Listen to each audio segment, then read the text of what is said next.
Hello and welcome to Voices of Westerly, a new podcast from the United Theater featuring conversations, many of which are recorded in front of a live audience, with the creative and professional individuals who make Westerly, Rhode Island such a unique and inspired community of leaders, innovators, and artists.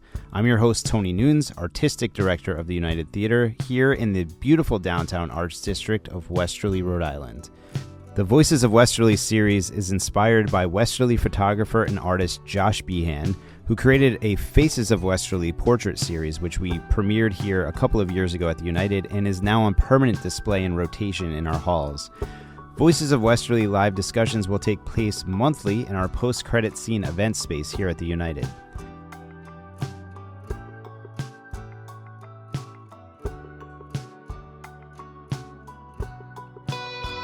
Welcome to the return of Voices of Westerly, our monthly live podcast from the United, featuring conversations with the creative and professional individuals who make Westerly, Rhode Island and the surrounding region such a unique and inspired community of leaders, innovators, and artists. I'm your host, Tony Nunes, Artistic Director of the United, and as always, this series is inspired by the Faces of Westerly portrait series on permanent display at the United from photographer Josh Behan. All right. Your last name is Sills. Okay. And your last name is Tedeschi? Tedeschi. I know. I'm just kidding. All right. I've been called both. Okay. Our first guest of the evening is a very fine bocce player, a visual artist who is the United's teaching artist in residence, and the District Fine Arts Department head for Westerly Schools, where he was last year named Teacher of the Year. Please welcome John Tedeschi.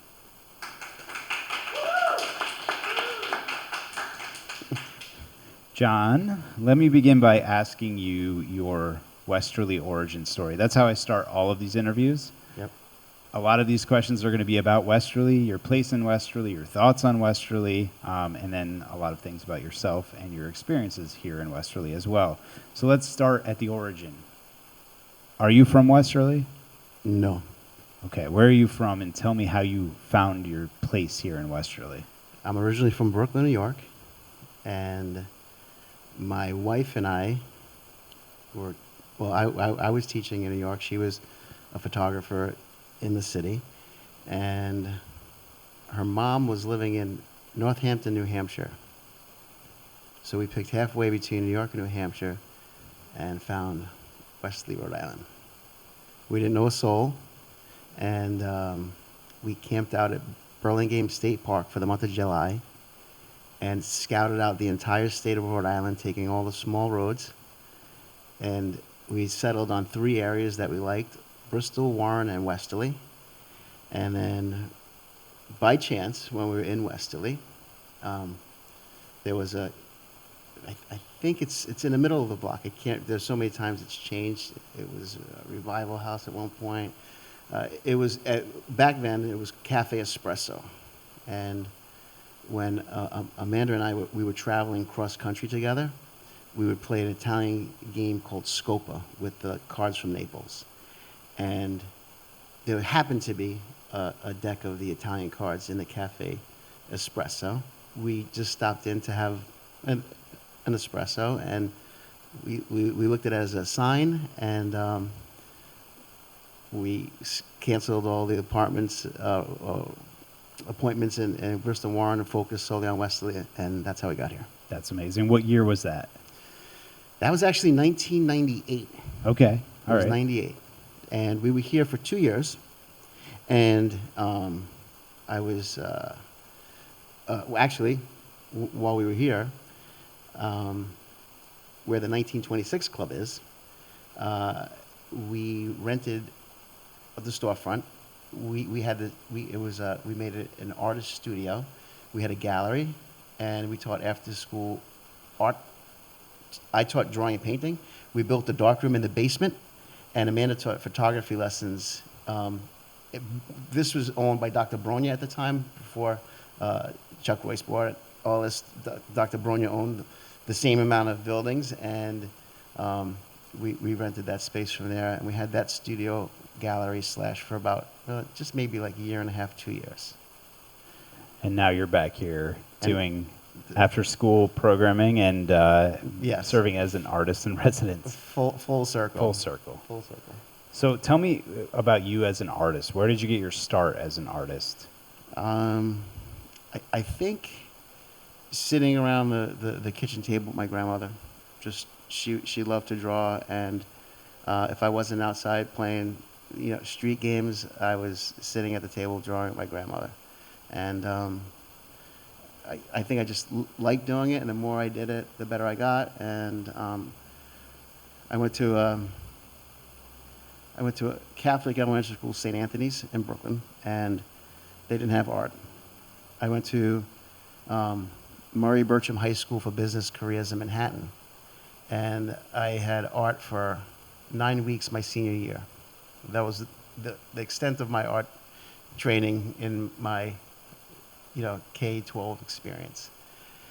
When I graduated high school, I spoke to my guidance counselor. I said I wanted to go to college.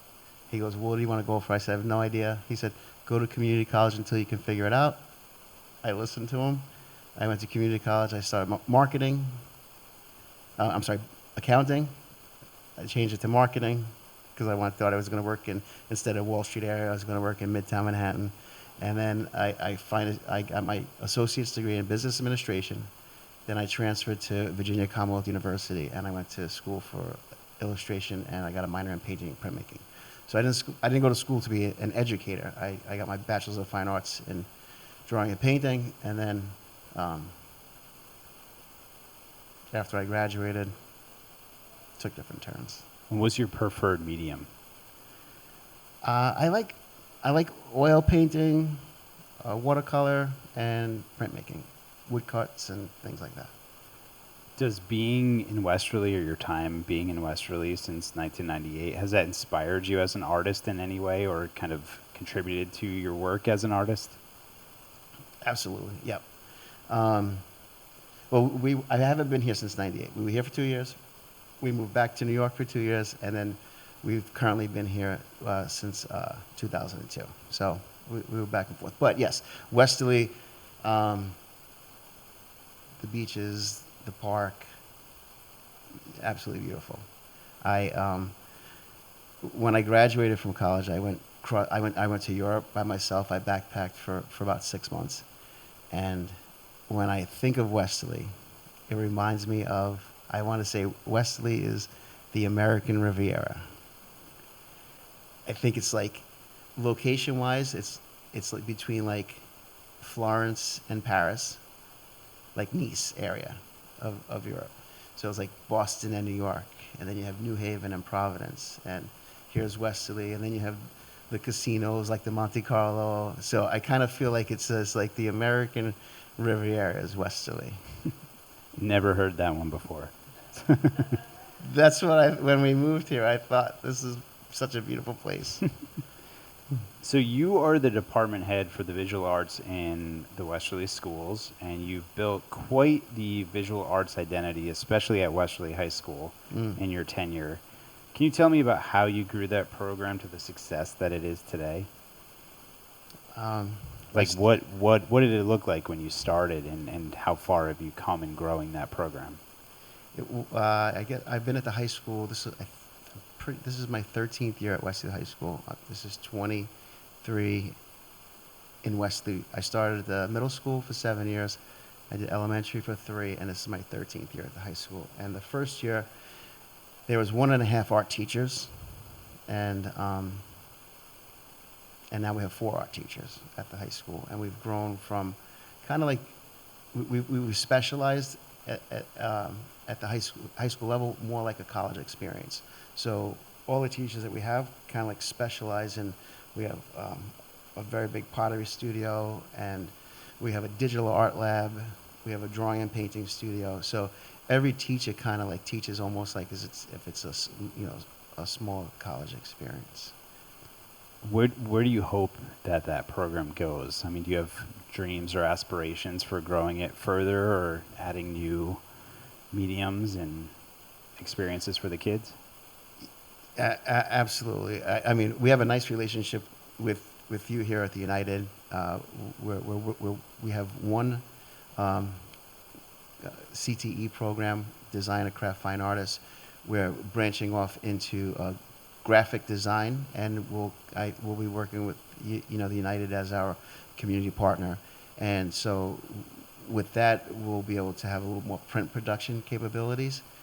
We do have a large format printer where we can, professionally print. But the more we develop that program, the more we're able to do. So for you were talking about how little arts access you had. You had a little bit of arts access the last leg of your high school journey. Mhm. That's it. Yeah. So how much art are the kids getting today in Westerly schools thanks to this program that you've helped spearhead and grow over these years? Thank you for saying that, Tony. We have students with us all 4 years, so they'll start as a freshman, and they'll take maybe a semester or 2 semester courses in their freshman year. They maybe take foundations, drawing, paint, and a digital art class. Then they'll take a year long in their sophomore year, advanced drawing, painting, and then their junior year they'll take AP studio art, either 3D design, 2D design, or drawing, and then their senior year they'll also flip-flop that. So if they took AP drawing in their junior year, they'll take AP 2D design in their senior year. And in their senior year, there's a lot more room in their schedule. Students will take screen printing, pottery. They take pottery all 4 years. So every one of those specialty areas, we have 3 pathways. Students will take ceramics, pottery, sculpture, and that will be a 3D pathway. Students will take digital art, animation, and 2D design. That's a pathway. Then they'll take what I spoke about initially. And then by the time their senior year, I mean, I've had students stay with me we have another course called Senior Studios. So they'll take Advanced Drawing Painting 2 alongside 2D design. So that's 2 full blocks of their day, which is 3 hours, 90-minute blocks. Then they'll take a watercolor class. There are students that basically will live in our classrooms. I had a student one day had to meet for the entire day of their rotation. And then, we have an A and B day. So the other day they would take their English and their civics and their math. But they would pretty much be with us for a full day. So these kids are leaving school with a pretty full portfolio. Oh, yeah.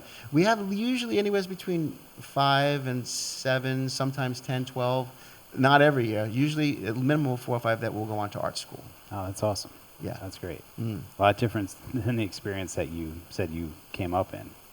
Oh, yeah. Well, the high school I went to was a specialized high school for business. Like I had an internship at this, at the New York Stock Exchange. So I had a major in high school, securities and finance. So, yeah, I was leaning towards, I thought I was going to be a stockbroker on Wall Street. And then I kind of just leaned more towards the fine visual arts. Quite a detour. A little detour. I'm going to take a detour in this conversation right now as well. Yeah. Let's talk for a second about bocce. So John organized and hosted our first ever Soupy Fest indoor bocce tournament here at the United at the end of February. John is a big bocce player. He's trying to recruit me to do some competitive bocce playing myself. I think I have a team for you. All right.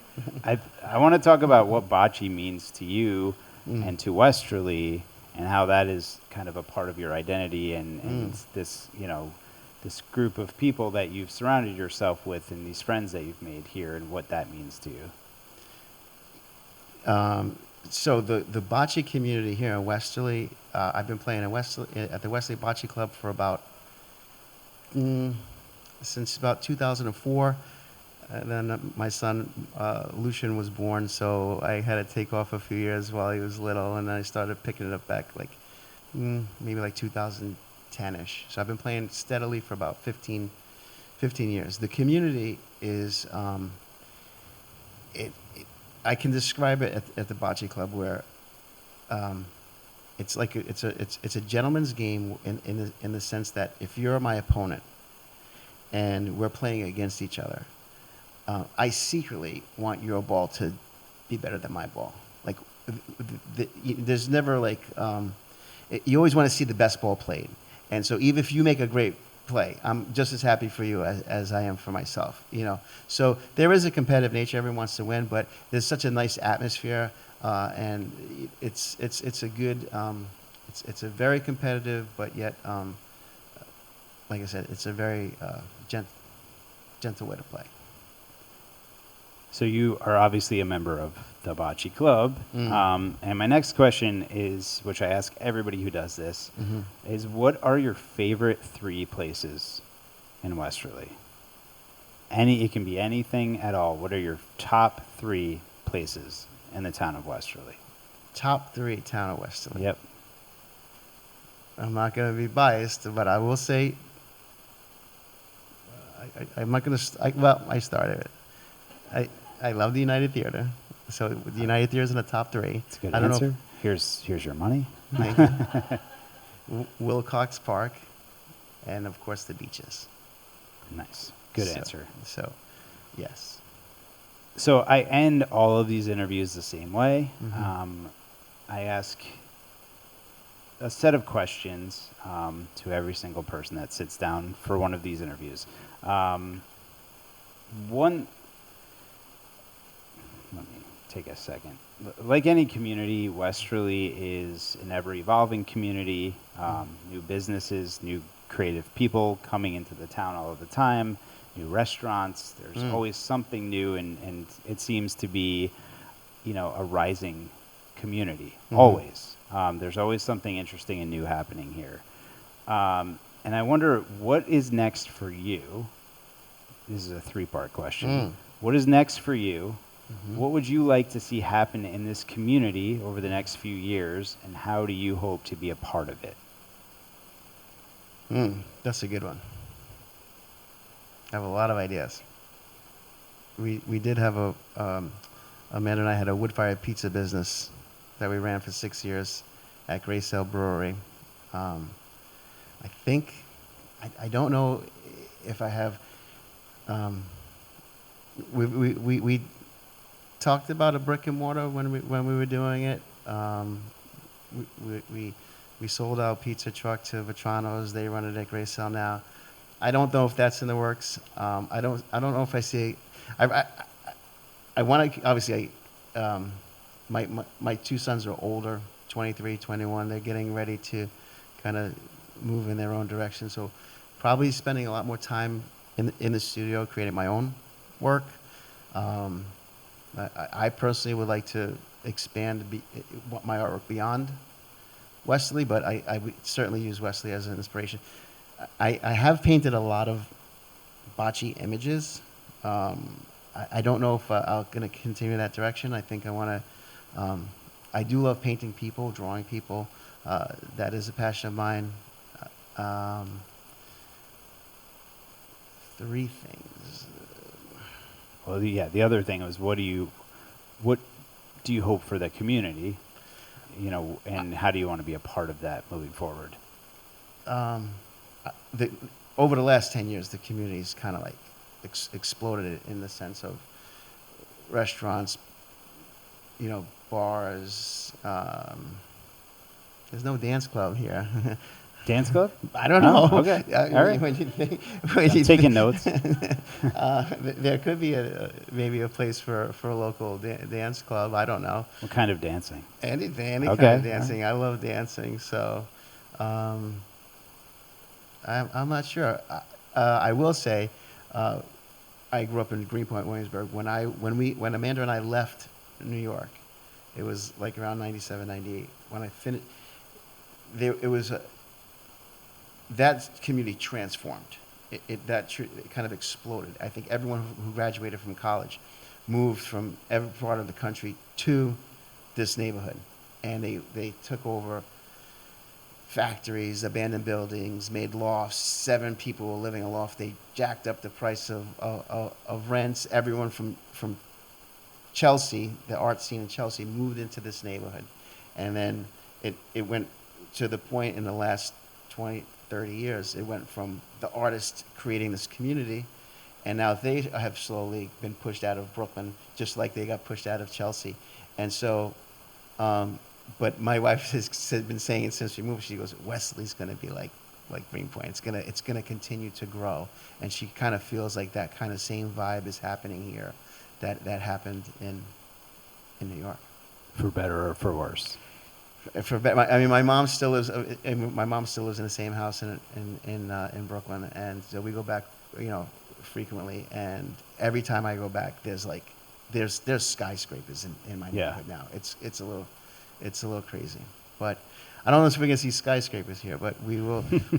I think we're gonna just continue to see any storefront that was, even Pawcatuck. There's been a lot of empty buildings over there. They're starting to get renovated and taken over, and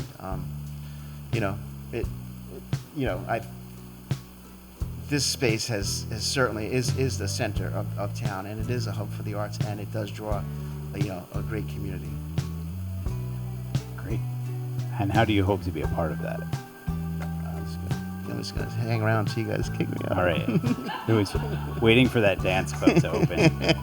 All right, John. Well, thank you for joining us. We appreciate all that you do, and congrats again on being Teacher of the Year. Thank you, Tony. Thanks for having me. Thank you.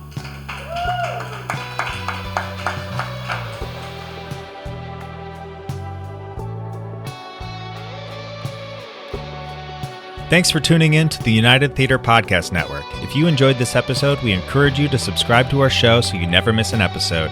And if you could take a moment to leave a review, we'd greatly appreciate it. Your feedback helps us create content that you love. So hit that subscribe button and leave us a review, and we'll see you on the next episode.